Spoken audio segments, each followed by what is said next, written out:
Welcome to the AKE Fitness Connect show. I'm your host, Amy King. Join us in this podcast series as we interview successful coaches from a wide array of health and fitness and wellness disciplines, as well as pros and amateur athletes or just fitness enthusiasts of all shapes and sizes. Here, we'll share valuable content to enhance your mindset, life and nutrition, all to help you along your epic personal health and fitness journey. Hey, welcome to another episode of AKE Fitness Connect, where we connect with fitness enthusiasts, health professionals, fitness professionals, and a whole gamut of people who are looking after their health and well-being. And today I have a very special guest and corporate high flyer, Kate Gray, with me, who's actually also one of my clients. And I wanted to get her on today because she's got a great story. She's kicking some goals across life. And I wanted to share a little bit about her story because I think it's very relatable. And also, look, let's just call it out for what it is. Kate has been asked to present and represent in a professional capacity as part of a panel speaker and is looking for some practice. So we thought, why not actually do some practice, get a story out there, and kill basically upskill ourselves and practice at the same time. So yeah, anyway, join me in a huge welcome for Kate. Now I'm just going to do a little recap and then I'm going to get you to introduce yourself, Kate. So I just like to take up a bit of airspace at the beginning and then hand it over to you. But yeah, Kate, so you've joined me. It's been 6 months now. And in that time, you've actually managed to lose 12 kilos, even though that wasn't actually the goal that we were aiming for.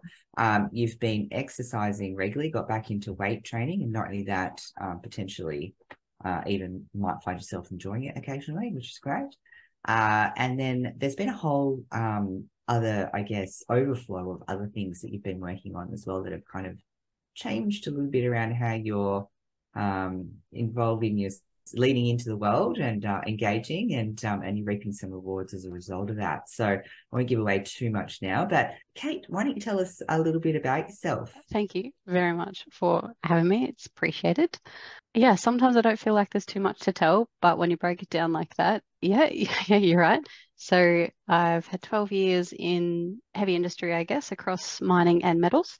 Recently moved to Perth. My health journey's been up and down pretty much my whole life. Right back from, as a child, I had always loved being in sports and stuff, but was never any good at them. And then I had some health complications and I essentially wasn't allowed to do any impact sports on my knees. And it just followed me up and down through life.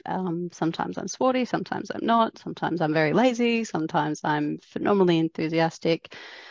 And of course, with that, my weight journey's been up and down as well in my relationship with food. So yeah, here in WA now, living a little bit of a corporate life, which is very different. I come from a trade background, so I'm fitter and turner by trade, and sitting in an office job now, which is phenomenally rewarding, but definitely not where I thought I'd see myself at, early 30s. I thought that would be a little bit later down the track, but I'm so grateful for the opportunities that I've had over here work-wise. Oh, there's heaps. There's There's so heaps. much. Yeah, so Yeah. there's a couple of pieces for those who, obviously who joined you might not understand Kate's journey, but there's a couple of things to unpack. So one, Kate is, she hasn't followed suit and No. done the typical kind of girly things. She's worked in male-dominated industries her entire life, and we'll talk a little bit about that. She's also been heavily involved, and I can't believe you overlooked this whole piece, but we're heavily involved in Navy cadets. So we'll talk about Yes. that. It was a We're also going huge to chapter in my cover life. as well a little bit just around, there's some interesting, I guess, views around health and fitness that that you're kind of surrounded with from a family perspective. So we're going to touch briefly on that. because, that obviously influences a lot of the beliefs and the myths that we kind of hold when we do things. And then we're going to talk a little bit around what it was like when you were in the gym regularly and why you fell out of love with it for such a long time, and then how you've managed to find a different path and what that's been like for you as well. So there's quite a lot to unpack. So why don't we start? Because I think it's pretty fascinating, right? It's a hard thing to do. It's more common now, but it certainly wasn't when you first started. So what got you into, deciding, hey, I'm going to get a trade and work in a male-dominated industry, and what was that journey like? It was an interesting one, and it is not lost on me how attainable some of these things were. So when I finished school, I was living in Queensland and I moved myself to Brisbane and I went off to university. Now, in school, I was always a high achiever, academic. I wanted, and we were in Queensland, it was the old OP scores, which I believe are now all standardized in schools, but I wanted, so an OP1 is the highest score you can get. I was really, really aiming for a 5 and I got a 7. So I didn't get my first preference of university degrees. So I went off and did a generic applied science, and I was very engineering and math and physics dominated throughout school. And the first 2 of my first 4 subjects in my first semester at university was chemistry and biology, which I hadn't studied since about grade 8. So it was a steep learning curve. And in the first 6 weeks of those subjects, they covered the entirety of high school learning. So I failed miserably. When I first realized that I was starting to fail uni, I was at a bit of a fork in the roads of head down and apply myself and overcome this ridiculous challenge that just felt so impossible, or do I make the most of being down here, try my hardest and still keep a little bit of social life balance, see where it ends up at the end of the semester and go from there. So unbeknown to my parents, I just went with the flow, tried to make the most of living in Brisbane and dismally failed. So then it was, hi, Mum and Dad, I'm moving home. Sorry, it didn't work out.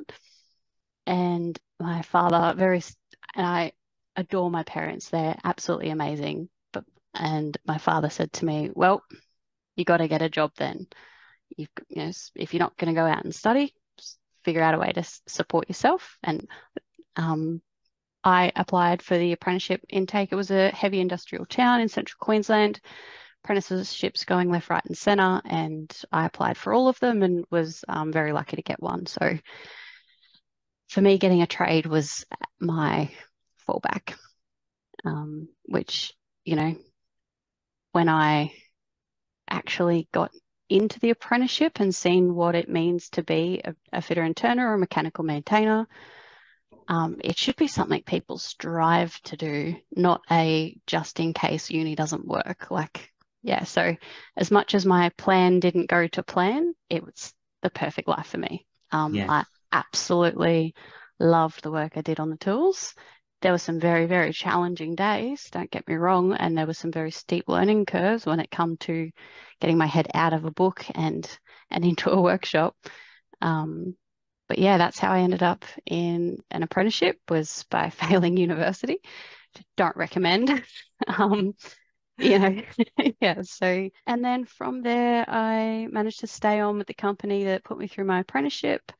Stayed there for a couple of years. I had a lot of stuff in my personal life. I fell in love and got married, and that marriage deteriorated. And in that, my whole personal life, I started to get very isolated and not in a very good headspace. So I did eventually leave that job to move to Western Australia, where in about, I think it was my 2nd or 3rd year of my apprenticeship, my family moved over here for my dad's work.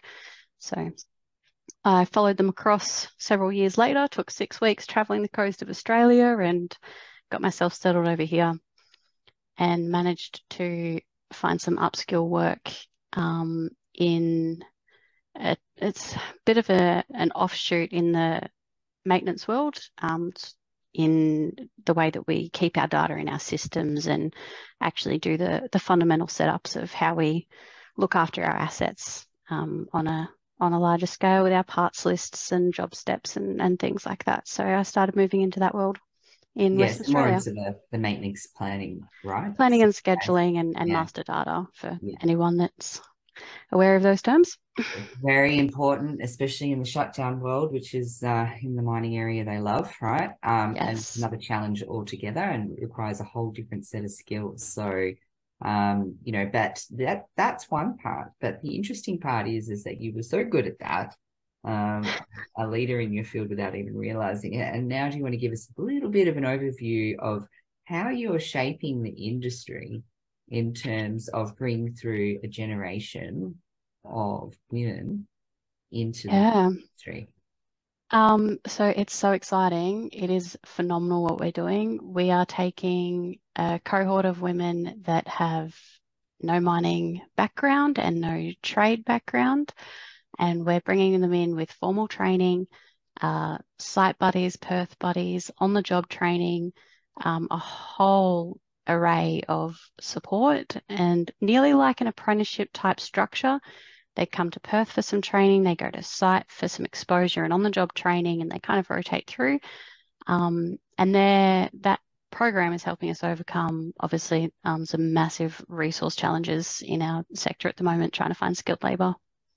Yeah, so essentially, just to recap, for those listening, Kate's involved in training and coordinating and supporting and mentoring a group of women who've been recruited that have a variety of different skills. So what we're seeing trends now in the mining industry is they're looking differently from you must have had X amount of years in here, you must have a trade background, and you must pretty much be a replication of a white male that's been in the industry for such a long time. And they're starting to realize that, particularly when it comes to scheduling and things like that, there's a whole gamut of skills that can come from different other industries that can be applied.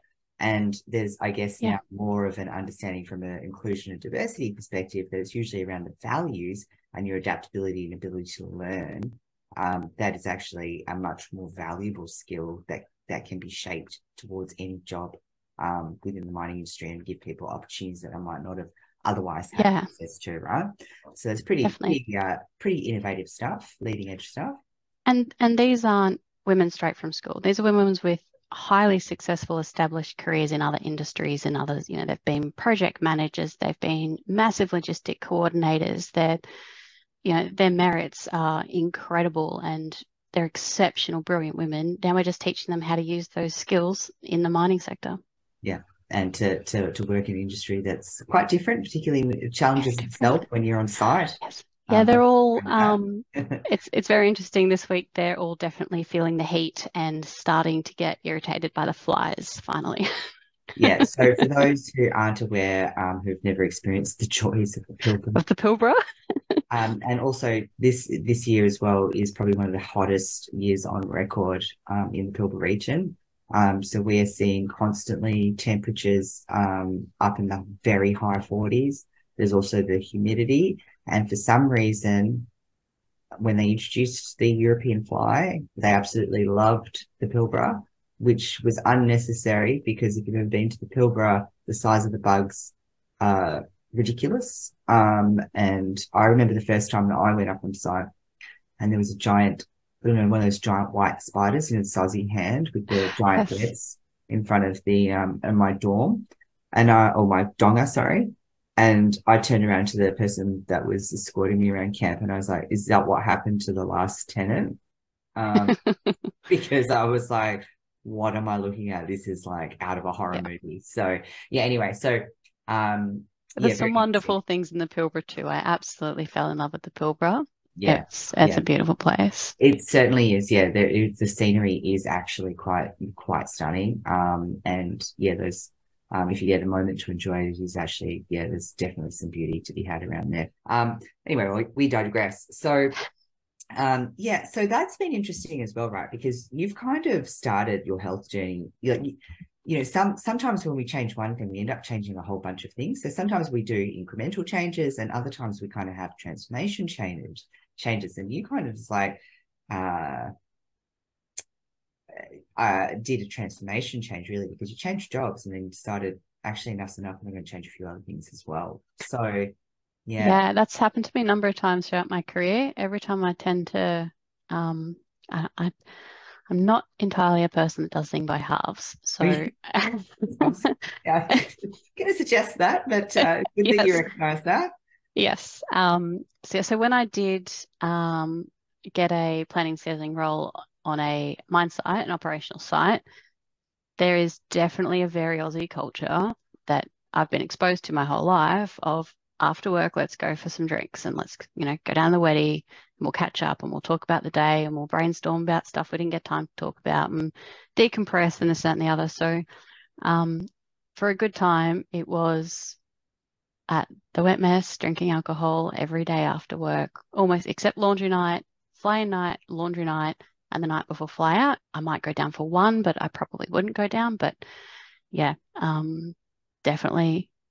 Yeah, and everyone knows the associated risks with alcohol and it leads to weight gain and all that kind of stuff, and do it anyway because of the social aspect. Well, and that's the thing, right? It's a big drinking, it's a big culture up there around, especially if you're in the tools to finish off, be with the crew and hang around. And in a male dominated industry as well, it seems to be a big cultural Yeah, influence of and nature. one So, of yeah, the first things you'll hear in your first week on, and not just FIFO, any industry, if you make a mistake, oh, that's a carton, like straight up.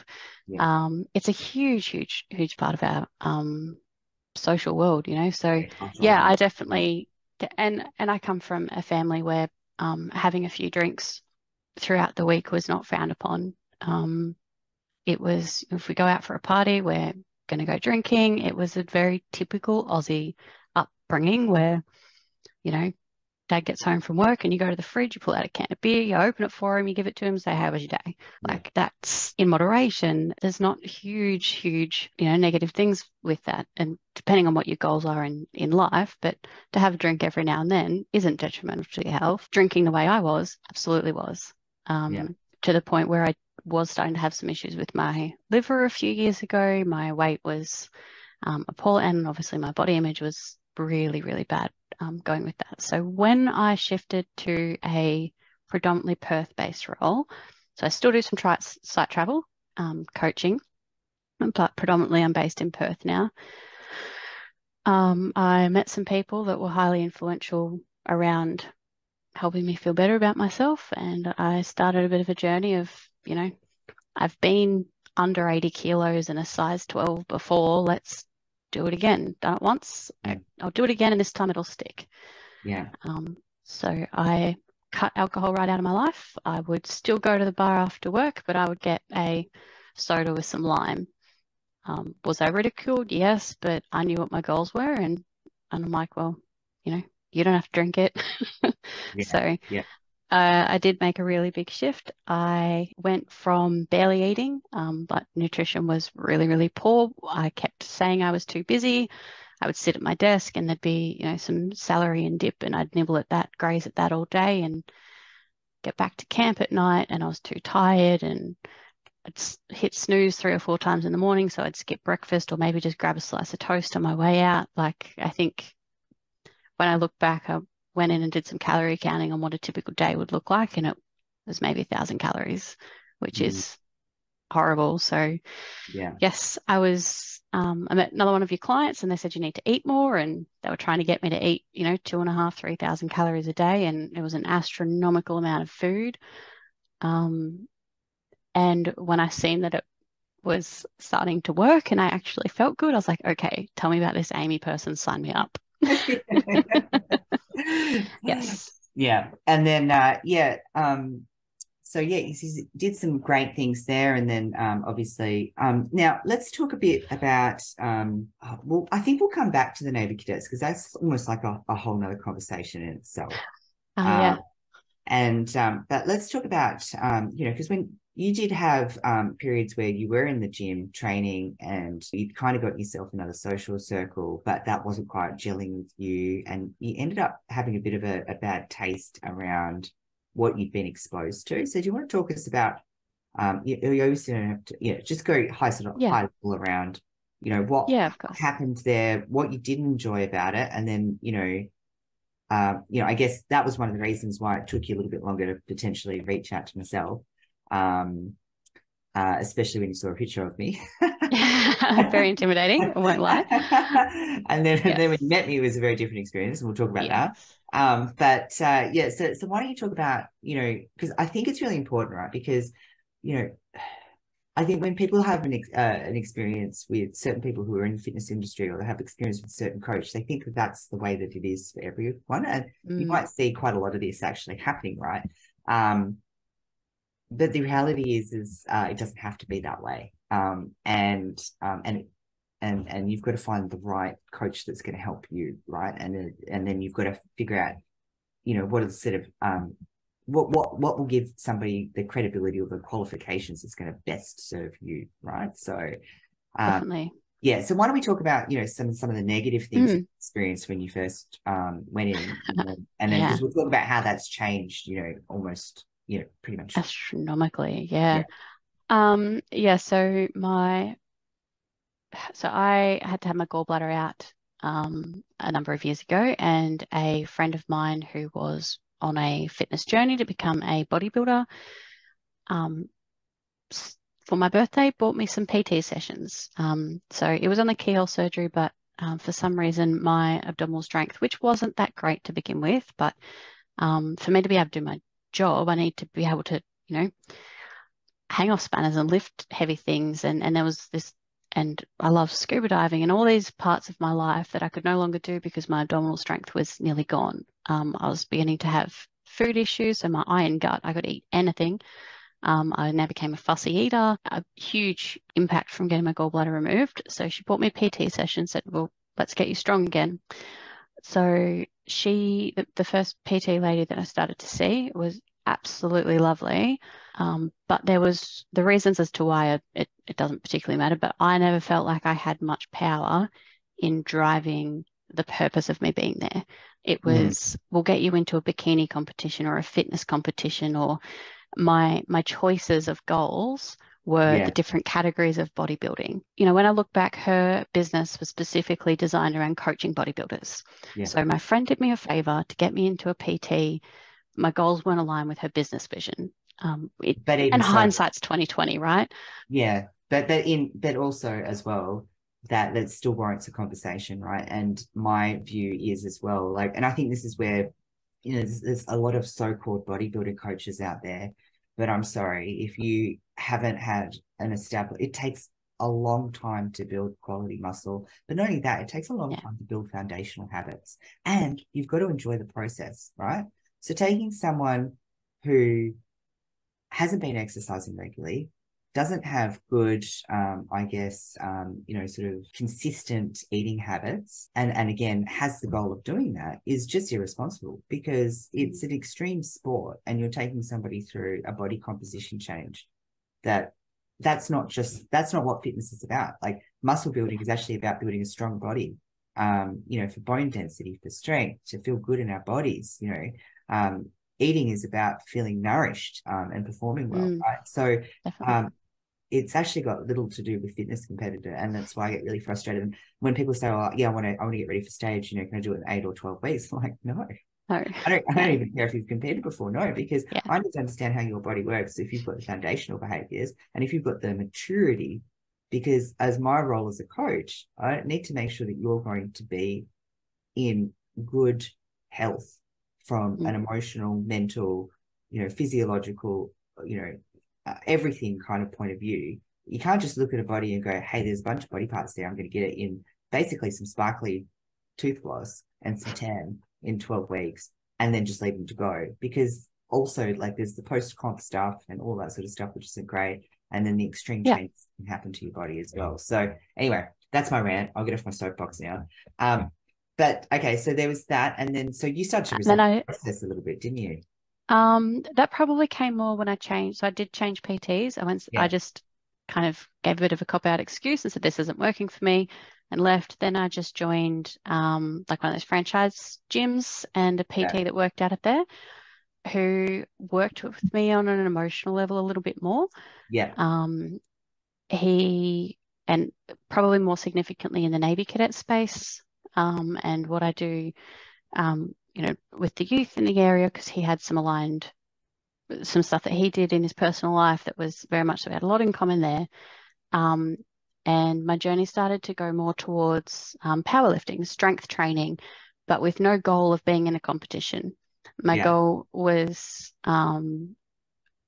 it was around some strength type stuff, and I can't recall exactly what my goals were, but it wasn't until I'd been with him probably for a good few months. I think by the time when I dropped down to, because I got down to about 78 kilos, which is quite small for me. I've always been quite broad and big boned, as my wonderful mother would say. But yes, I started to look not the right. I'm like, oh my God, this is so great. I'm skinny, but I was like, I don't actually like the way I look. So we started to do, okay, well, I want to feel strong, and through that, which sounds really, really great, but what we didn't do was the work that I'm now doing with you, with how does my body feel when I do this, and all the things that come into how a body can perform on a certain day and all this kind of stuff. It was, okay, yesterday I lifted 80 kilos. Today you're only hitting 60. What's going wrong?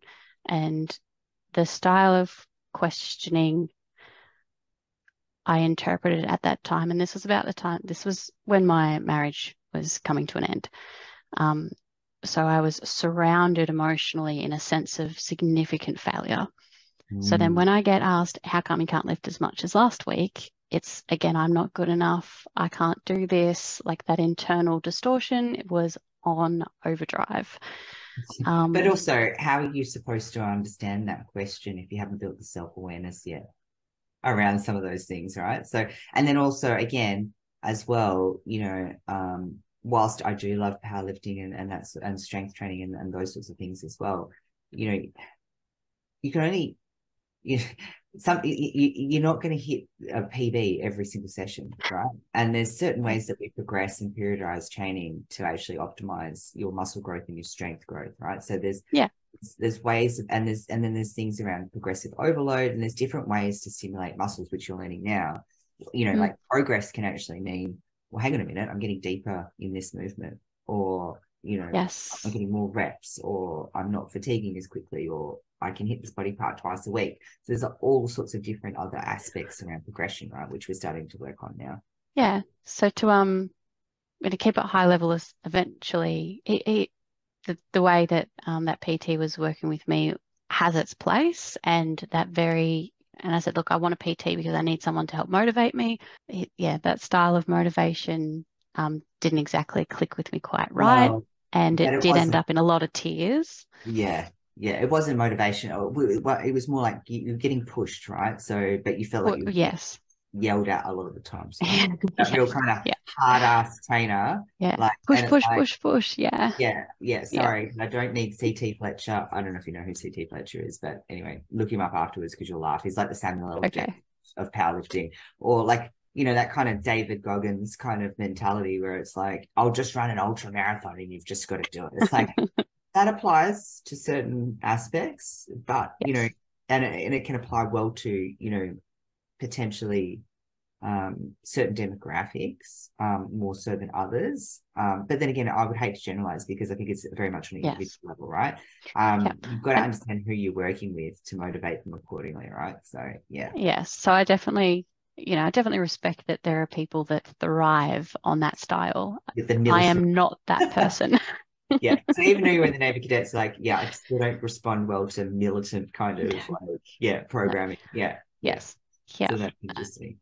And because the Navy Cadets, it wasn't about bossing people around. Like, yes, there was a lot of things that were linked from the Navy, but ultimately the Navy Cadets was about coaching and shaping future leaders. And that was a very guiding the team to coach themselves and grow amongst each other. So that's that way of operating. I'd never really been exposed to. I mean, my dad was a farm boy, and there was often, the way that he raised us, sometimes it was just get in there and do it. And that was less of being ordered around, more of him calling us out on some, excuses So and self-sabotage. yeah, so there's the accountability and the coaching and the leadership piece. So you responded well to that rather than the militant style. Now, did you Yeah. communicate as well at any time that didn't work well with you, or did you just assume that that's what was needed and that's how it's done? I made a huge assumption, because that was pretty much my first two people that ever coached me in the fitness world and these were the two times only I'd ever been in a gym. So all of my activity leading up to when I got that gift from a friend was always tennis and netball and basketball and rowing and scuba diving, and it was going out and doing something to move your body. I had never ever been in a gym.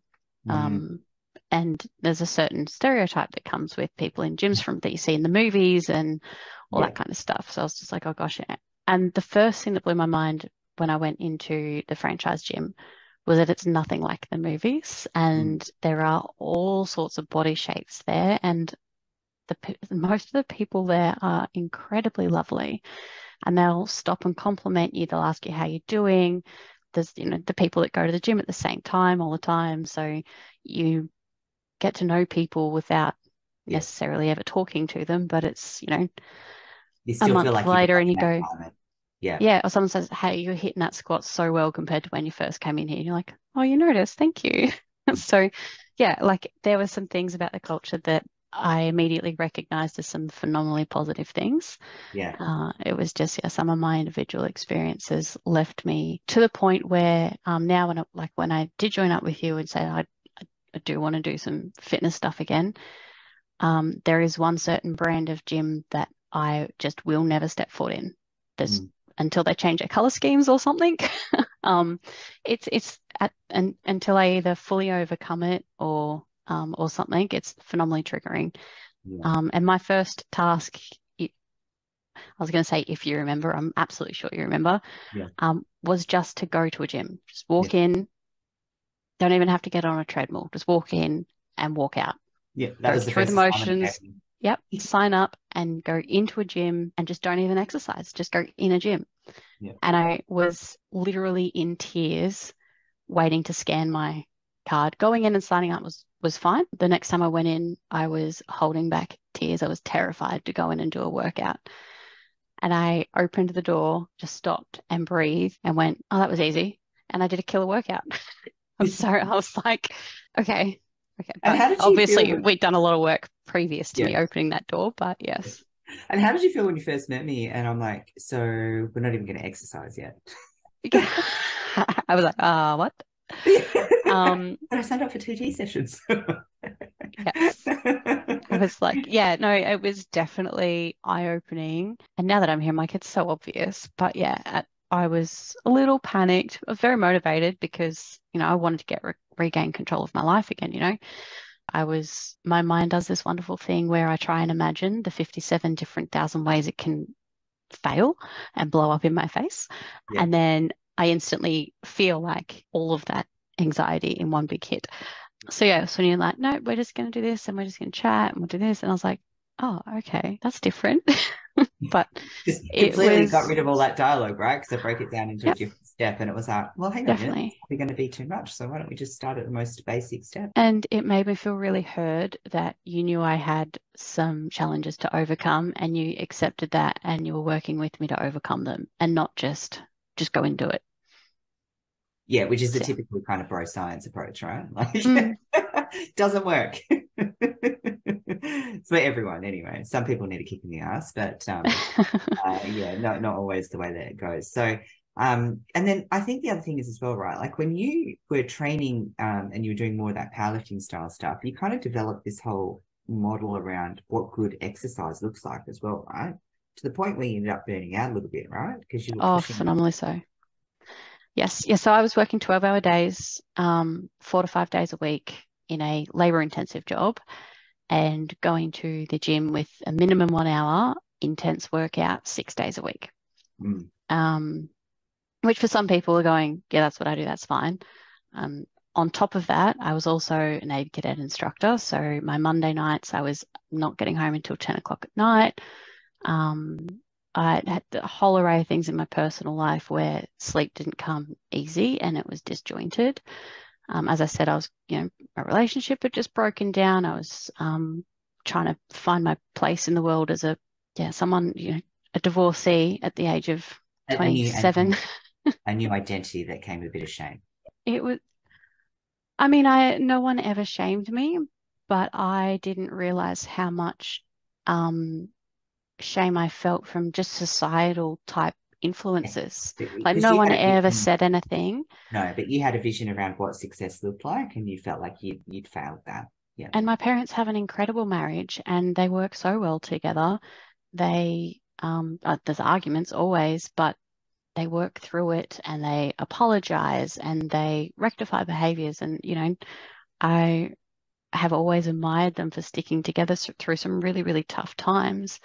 And for me to not be able to achieve that, I put an immense amount of pressure on myself, which was really, really hard. So yeah, the burnout was significant. And I think I probably denied the burnout and by just trying to bulldoze through it, I did end up in a pretty significant depression that took me a long time to get out of. Yeah. And not only that, kind of scarred you a little bit as well. So I think that's another important thing, right? Like what people don't realize is that stresses are cumulative and we can push hard through things, but if we don't have that equal parts of recovery and self-care and give ourselves the space to sit with things and process things, it can kind of crumble. Our world can just kind of crumble around us, right? So we've got this kind of concept which is called like the allostatic load of stress, which is, one stressor by itself is okay, but when you have multiple stresses coming from different angles, it can be really, really difficult to kind of navigate and can have some real detrimental effects on our mental health and also our physical health, obviously. Yeah. And I'm an absolute people pleaser. So the first thing to get rescheduled was my self-care time.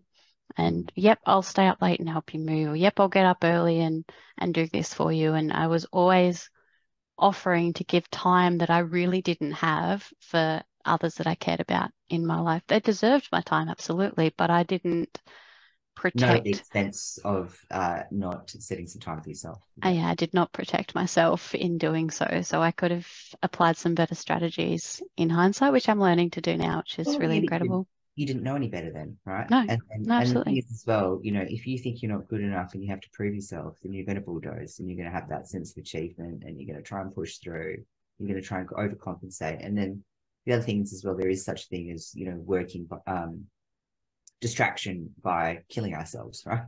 So, it's that sort of thing where if I keep really busy and I exhaust myself, then I won't have any energy to have to actually think about all this stuff that really I can't deal with it yet. I don't want to deal with it. Yep. Yeah. Right? And yes. And I was a master at that for many of years. And I would just sign up for everything I possibly could to keep all of my days jam-packed. Made me feel productive. It made me feel like I was achieving, made me feel like I was giving. But it was absolutely avoiding some of the self-work I really needed to do. Yeah. And then so how did you feel? And then the other thing is as well, like you were doing the powerlifting stuff and the nutrition. How were you lost a bit of weight then as well.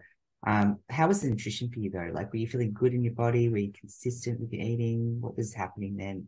At my peak, so when my nutrition was good in that era of my life, it was really good. I was eating honestly not too dissimilar from what I'm eating now. Volume was a lot less, but it was from an approach of 7 small meals a day type thing. So one of my meals was a green apple and 6 almonds. Awesome. And then it was, chicken and broccoli, and some rice, and it was an interesting smoothie in the morning, and which was huge for me then. So at that point of time, before I started going to the gym for the first time, my breakfast on the way to work was a can of V and a meat pie. And I was smoking a lot of cigarettes before my surgery. I had some phenomenal habits to break.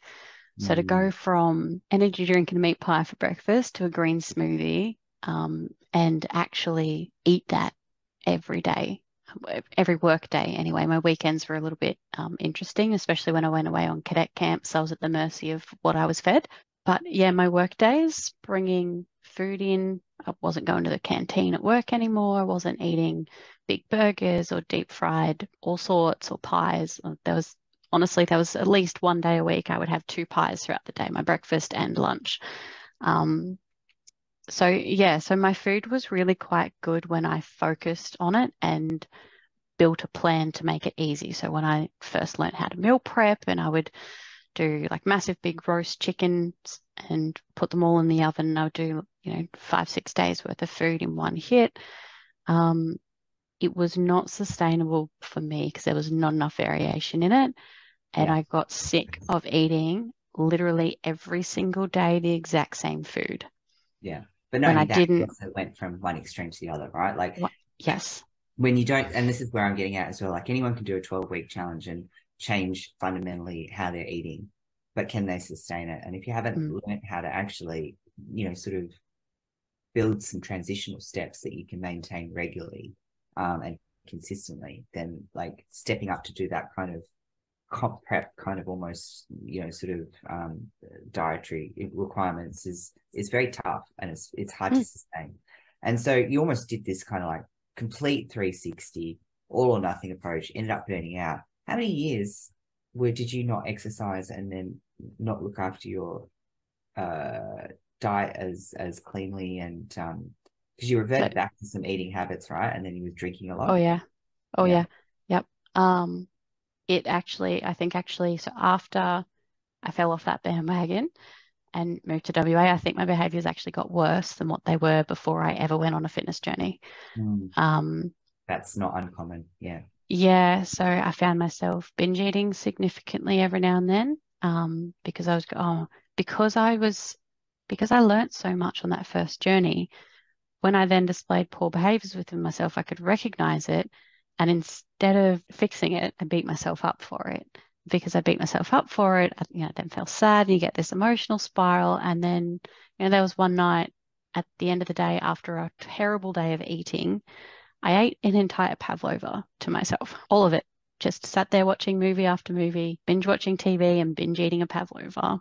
And I felt so, so sick. I went and got some counseling, got some help, and moved through that on my own, which was good because that was something that I could see if I didn't address would be very consuming.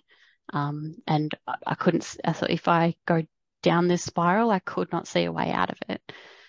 So but also I you weren't got some feeling help better there. either, were you? No, it didn't make me feel worse. Yeah. Yeah. So those sweet treats really aren't always a treat. And yeah, my drinking it had moments of being significantly worse. It had moments of being much better. Being back with my family helped a lot with my mental stability and taking care of myself and taking pride with what I do.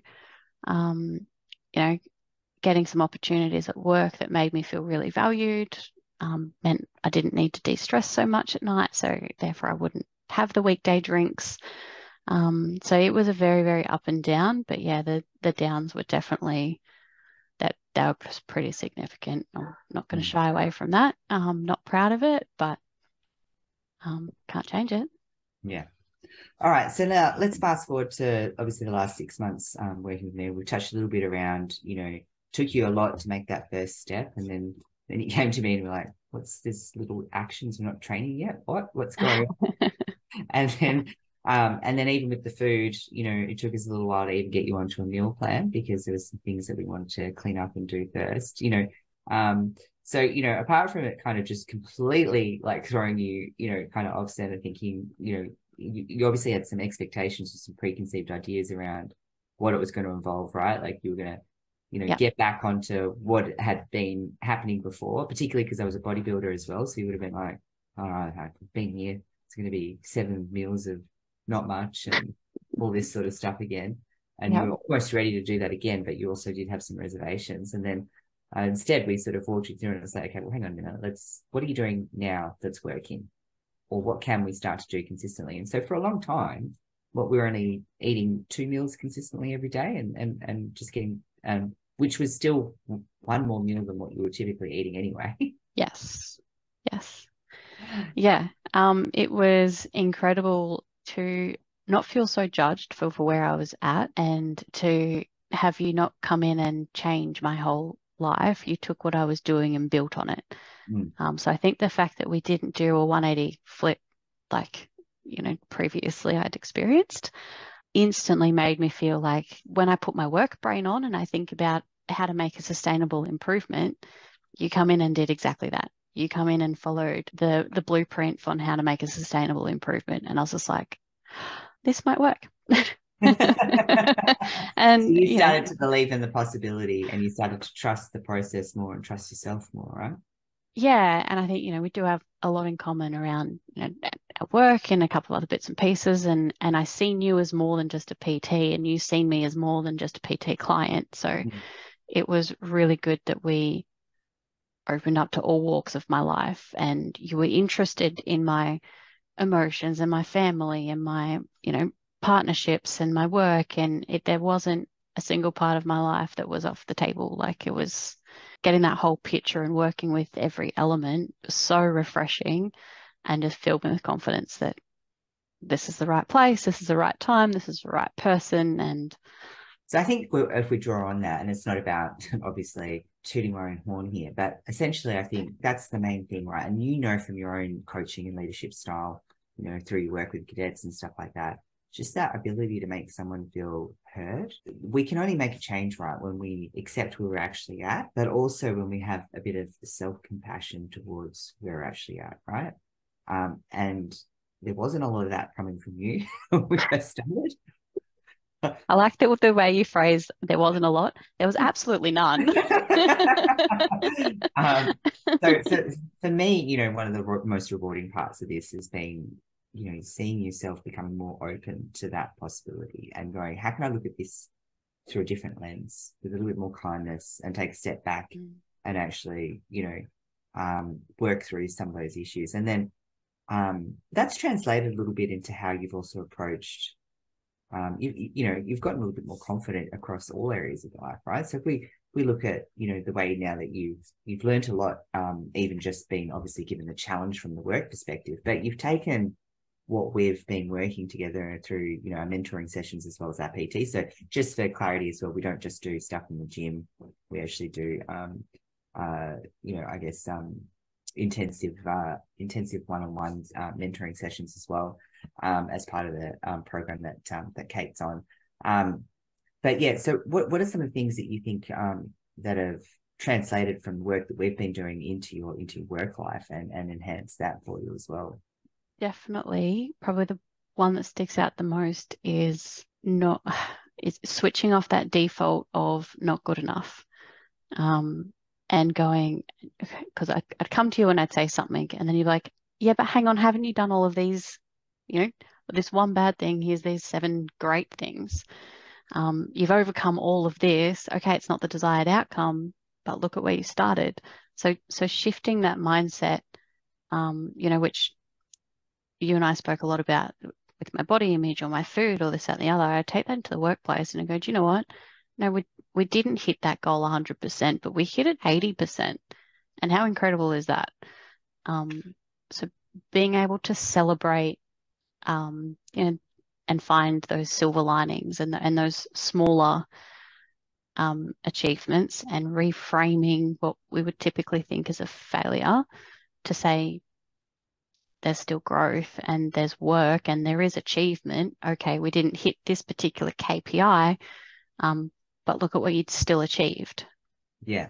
And then the next level as well, right? It's going, okay. And then so there's obviously some things that we don't have here, right? So then going and having a bit more of a curiosity approach around how do we get better at this part, right? And then how do I do this differently? Or what are some of the other things I need to consider? Or, where can we, what do we need to put in place that we could get closer to that? What's the next step from here, sort of thing, right? Yes. Yeah. And thinking in small bite-sized pieces. Yeah. So rather than, um, rather than thinking I'm going to achieve this one huge big task that's going to take me 6 months, you're okay, this week I'm going to achieve this one mini task that Yeah. might be about 1/10 of the whole task and celebrate that win.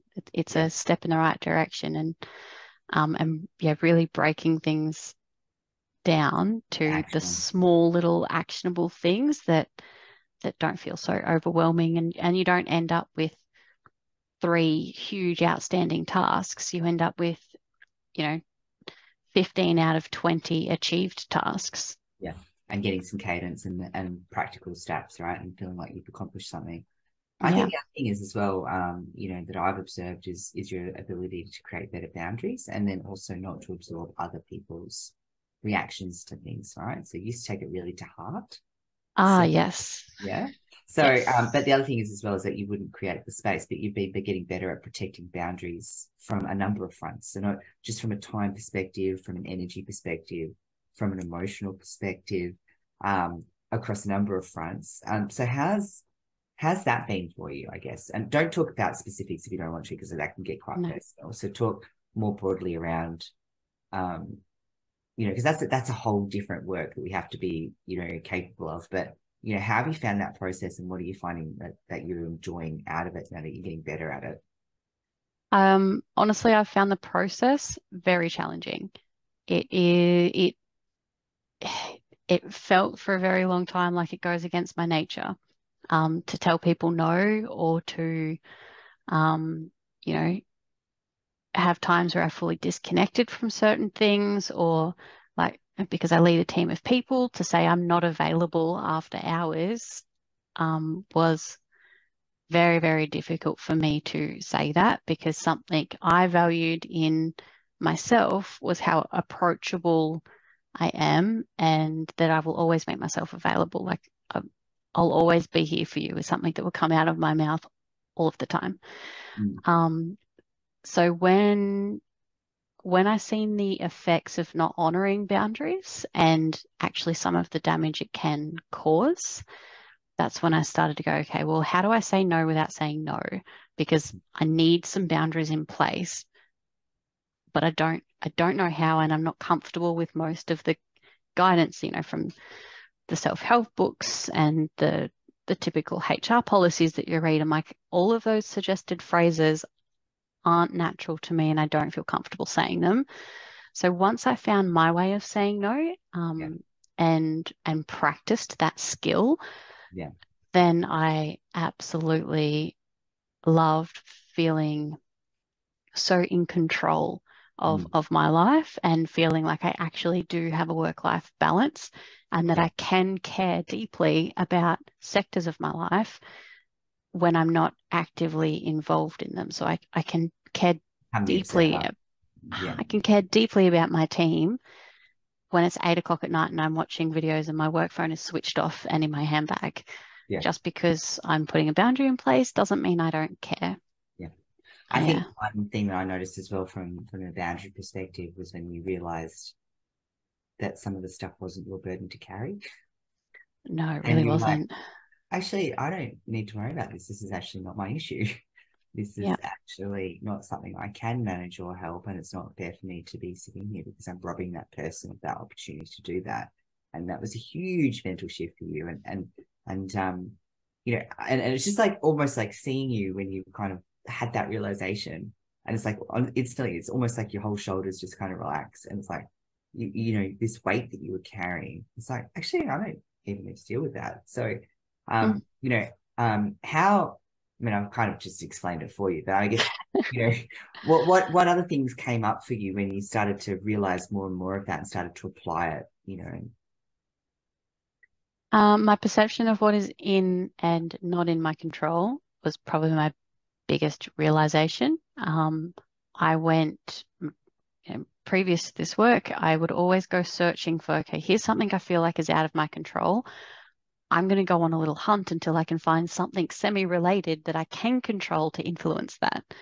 And so much time and energy went into just these, I don't know, rabbit warren chases for nothing. And I'd come up empty, and I'm like, I've spent 4 hours deep diving and collaborating and doing all these things to try and find out how to change this, and I can't. So I would fill someone with hope that I'm going to go and fix something, and then I'd come back and say I can't fix it. Whereas I could have just said, you know, I'm really sorry that this is affecting you in this way. Unfortunately, we're at the mercy of this. What are some things we can do to help you build some resilience to this or manage this change differently? Like my whole approach to what's in and out of my control has shifted, and it's so much easier to actually deal with problems when you know there's certain things you just can't change. But also it's not your responsibility to, And it's as well. no. Yeah. And if there's, someone out there that's not tackling the tasks that they should be or could be doing, I'm not accountable for that. Yeah. Yes, it affects me, and I want it, whether it's a work thing or whatever it is, that thing I want to be achieved, and I care about that, and I'm passionate about it, but not to the point where I'm going to sacrifice other things and do that for them. And a lot of the time you can't do it for them. If, there was one instance where we had someone, and I'll be careful about the way I word this, but essentially there was a lot of personal reflection they had to do to be able to. Look, I think they're at a stage. We might just kind of steer away from that one Yeah. because, I not and just for the audience's point of view as well, we don't want to get into specific cases here because there's potentially some sensitivities around that. But let's just put it this way around, sometimes you're going to come across people who are at a stage where, you might see for them, particularly if you go on a fitness journey or a transformation journey or a self enlightenment journey, there are going to be people around you who they're not at that place that you're at, and they don't have the self-awareness that potentially you've built, and they can't see themselves the way that you can see them and what potentially, is the roadblocks for them, right? And they're going to have this, they're going to hold on to that as well, because a lot of it, their identity is tied to it. It's not at their journey, but also it's not for us to judge that they should be on that journey as well, right? So it's around us still caring about practicing that non-attachment, because at the end of the day, if that's the way that person's chosen to live their life, then that's not for us to judge, right? That's for them to do. And then, if they do that, then they have to accept the consequences of what happens with that as well, right? Yeah. So, and I think probably, go ahead. Yeah, I was going to say, I think for me, the simplest way to put it is coming in, was delinking my performance from their performance. Exactly. That was the biggest shift that I had to take. I cared deeply about how that person performed, and for their own self-worth and self-value, I really, really wanted them to succeed. But just the journey that they took was their journey, not my journey, even though we were working together. But that was a significant shift that I did make, and it was hard to make that shift, but I got there. And in the end, I still had a good working relationship with this person, without tying my own success to their performance. Yeah, I think if I was to lift this up a little bit more, because it's happened in your personal life as well with some other things as well. We all have challenges. We all have families that go through stuff, and I don't want to touch on any of that stuff because that's a little bit too personal, I think, for this forum. And I don't want to put you on the spot with that. But let's just put it in this frame, is that I think you had that realization, that moment where you realized it's not your responsibility to fix somebody else. And that by fixing somebody else it's not going to fix some of the things that you need to work on, right? It's not your responsibility to go in and be the hero, as you said. It's your role to go and save people, right? It's not your role to fix them and to go, oh, but you've got so much potential, and if you just did this, you'd be fine. Or I love you so much and I want to help you with this. I'm going to fix you, and I'm going to come in and save you, right? So I think when you detach from the fact that actually it's not my role to do that. Yeah. I think you gave me a really good analogy, I think is the correct word. It's like someone stuck in a well. We're going to throw down a ladder to help them out, but we're not going to climb down the ladder, scoop them up, and carry them up back up with us. Mm. So yeah, that was really, really helpful imagery around I can still help this person without getting myself down in the well. Yeah, that's it. And they've got to come to the party as well, right? So yeah. So I'm not sure that was me that gave you that analogy, but I like it because but no, I'm probably giving you a similar one, but I'm like, oh yeah, I mean it's possible, but yeah. Anyway, I just didn't want to take credit for something that I might not have actually. Maybe it was just something that I imagined after one of our conversations, and no one actually said it. Actually, maybe it's your analogy. It's Kate breaking up with an analogy. I think it might have been something along that suit anyway, but we obviously had multiple conversations. So I think, yeah, so that's a lot of stuff that we've covered. I think, yeah, it's hard to summarize. Like when you sit there and you go, but I haven't achieved. I think last year, like we got to the end of the year, like I haven't achieved anything. I'm like, what? I can name 3 things that you did just today. Yeah. And you're like, oh, actually, that's a lot. And then like we've gone and done the goal setting for this year, and you've pretty much almost smashed out, the 12-month plan you've gone.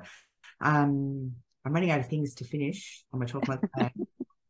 Okay, might have to revisit this then. Yeah. So I think the other thing as well that I wanted to finish off on, because I think the biggest change that I've seen is you feeling more confident to find your voice. Definitely. So the fact that I'm sitting here, I think, is pretty big proof of that. Yeah, but why don't we talk about, because there was times when you didn't feel heard, but it wasn't so much that you didn't even feel heard as well. Sometimes you were afraid to actually lean in and actually voice stuff as well. So how has that changed for you, particularly over the last couple of months, I would say? So the consequences of speaking up that I thought existed, that my wonderful brain manifested, were absolutely not the reality. And sometimes when you speak up, great things happen. So it was a little bit of we did a lot of work on, I guess, building my confidence up, just to start saying the small things with minimal impact. And it just came proving myself wrong each time, I guess. Like my brain would say, oh, if you say this, they're going to get angry, then they're going to feel this, then they're going to say that. And then, you'll either lose a relationship or, you won't get this opportunity again, or they won't invite you out camping again next time or whatever. So by proving my brain wrong, and that when I do voice my opinion, people, they're going to hear the words. They're not always going to listen. They don't have to agree. You're not going to change their opinion, but they're not going to do all those horrible things that you thought they were going to go and do. And sometimes they have some really valid things to say. So it was kind of rewarding when I would say something and people go, wow, that's a really different perspective. Yeah, I really love that. Yeah, and they'd get on board with the idea, and it would, there's some really amazing things that have come from me speaking up in times where previously I was, quite afraid to.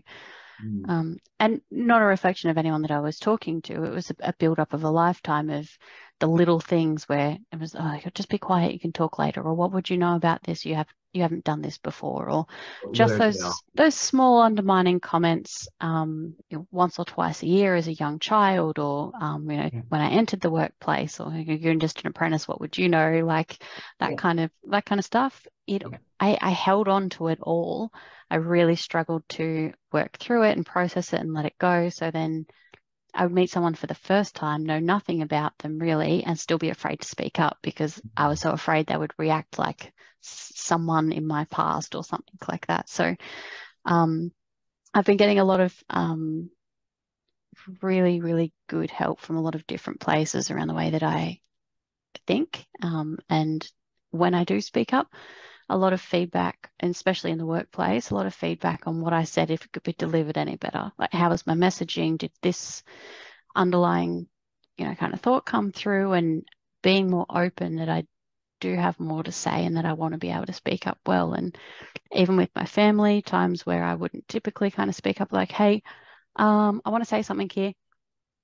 and it might make you mad, but I'm going to say it anyway.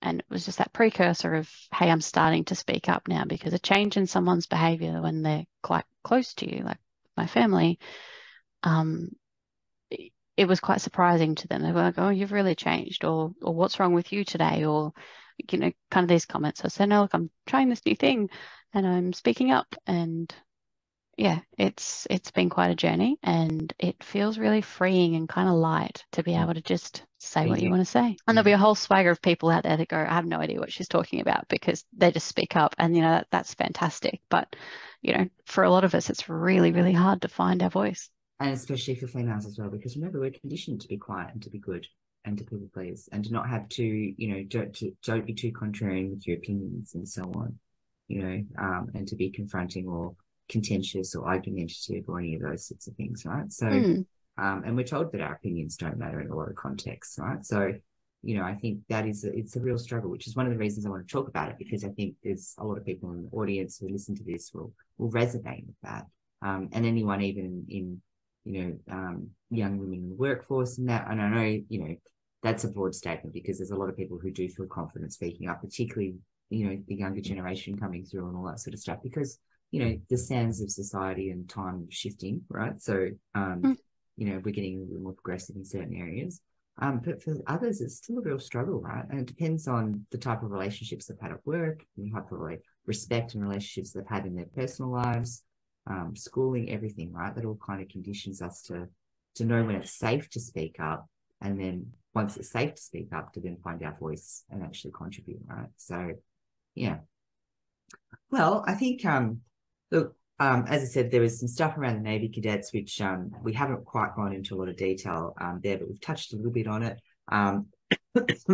We've talked a lot around, Kate's journey so far, and I think there's a lot of gold nuggets there. Was there anything else that you wanted to, I guess, anyone else who's thinking of starting, who's, maybe struggled with weight or struggled about, being intimidated getting into the gym or had a negative experience, anything that you'd like to maybe say to them, in terms of your personal experience, or what you would recommend to help them get out of that? Probably don't be afraid if the first time you give it a go, it doesn't go to plan, because it probably won't. And as difficult as it is, don't make assumptions that that's how the entire industry is. And probably one of the things that, for me, I'm still regularly working on is, I look around the gym and I see some people that look incredible and they're motivated and they do killer workouts, and I'm learning that those people have been doing that for a very long time. So until you have an actual conversation and understand these people's histories, you cannot look at someone doing bicep curls for 20 seconds and compare yourself to them and say, oh, I'm never going to get biceps like that, or I'll never be able to work out that hard, or, it's going to take me 10 years before I look like that. And you're on your own journey, and you've got to own it, and you take pride in every tiny little win that you have, because it's those small little moments over time, when they build up, that create the big wins. Because you're not going to go from 0 to 100 and stay at 100 and be incredible for the rest of your life at that. It's going to ebb and flow.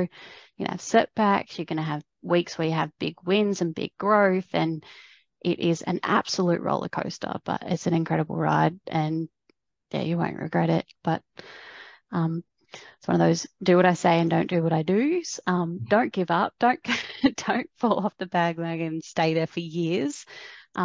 Absolutely prepare yourself that it's going to take you a few coaches or a few different gyms or a few different workout styles before you find what works for you. Because I tried one thing and it didn't work and I gave up. And that's set me back years. So absolutely fall in love with getting it wrong sometimes and make a big win out of a small achievement. Yeah, I think that's great advice. Yeah. So that's the thing, and I think you opened up with one phrase as well that I think really resonates as well. It's like, no, I'm committed to this. I'm going to make it work no matter what.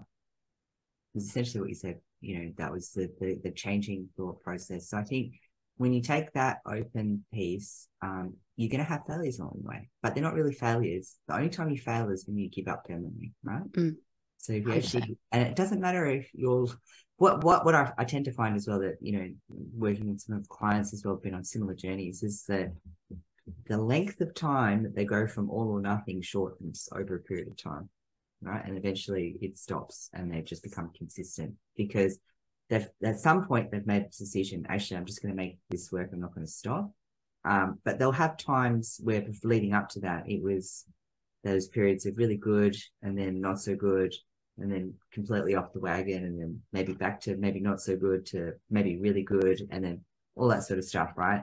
For years. And then until there's that sort of shift and it's just like, this is for life now, right? And then, but let's just focus on this day and see what happens and then, figure out how we're going to make this work. So I think that's the biggest change as well. But so I think everything that you said is absolutely spot on. And I think there'll be a lot of people who really resonate that. So I think just thanks again for coming on. I know this is a big step for you. Hopefully you got a lot out of it in terms of practicing.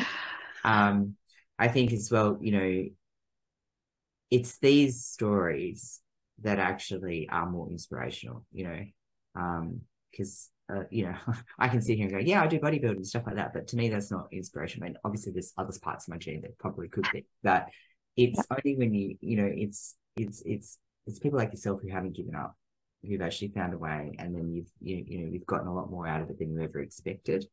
That's the stuff that to me that's really powerful, right? And so it's only when we share our stories, find our voice and share our stories with others that we can help others actually potentially start their own journey and find their own voice, right? So I think I just want to thank you again for being a client and also for all the hard work that you've been doing, and wish you luck in your next your panel speaking event. That's pretty exciting. I think it's going to be the first of many. I think you're going to nail it and you're going to love it. But no pressure or anything, of course. No pressure. But yes, time will tell. We'll see. Yeah. All right. Well, yeah. No, thanks again. I know it took a lot for you to get on here, but hopefully you had a little bit of fun doing that as well. Yeah, that was good. Thank you.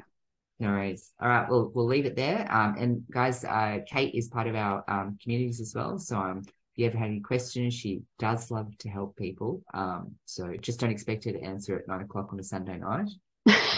Back to boundaries. But potentially, if you feel like connecting or have some questions on this podcast, let us know. And of course, if you'd like to take the plunge, as Kate has done as well, then you know where to reach me as well, in terms of getting in contact to see how I might be able to help accelerate your transformation journey. All right. Thanks again for listening. And until next time, this has been another episode of AKE Fitness Connect. All right. Now, how do I stop this recording?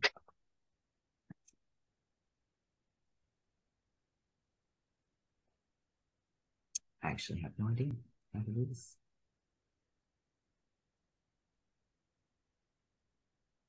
This is what happens when you try a new app the first time instead of doing a practice time. To just try and do it. I'm like, oh, I'll just do the lettings now. Yeah. Is there an option on here? And please tell me it actually did record because I will be. The little recording button came up for me. Oh, it did. And it said we're recording, right? So yeah. It's just, it doesn't, now I don't have a recording button, which is really interesting. Must be one of those you either record the entire meeting or nothing at all things. I think that's what's happened. Yeah. So we'll just have to end it and then hopefully that'll work. Awesome. All right. Okay. Yeah. Enjoy that experience. It's different. As usually, you're like, I don't know how I feel about this yet. What? See, it's not that scary talking about yourself.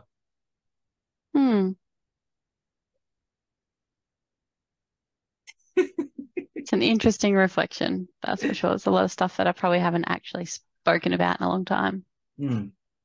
Always good to revisit it, right? So yeah. And it's good though. Like, you haven't, it's not like you kind of, it's different though. You feel like you're lighter talking about it though. It's like you weren't, there's none of it that was holding you down. And because I don't feel like I'm at the risk of going back to that place. Yeah. Like, I think previously when I've spoken about it, It's always like, oh, one misstep and I'm going to be straight back to there, and I don't want that. Now I feel very protected from it, almost like it's locked up It's in a safe. box and safely archived. Yeah. Yeah, Yeah, which that's is new nice. It's a place. nice feeling. Yeah, new place for you. Yeah, definitely. Awesome. All right. Well, thanks again for that. I'm sure you can do really well next week. So I can't wait to hear all about it. And I'll see you tomorrow night. Yes. All right. Right. See ya. So yeah. Thank you for listening to yet another episode of AKE Fitness Connect. Really keen to see what your 3 key takeaways were from the podcast. So feel free to comment below, comment on the socials, connect with me on socials, or visit us at our Linktree site, AKE Fitness. Thank you.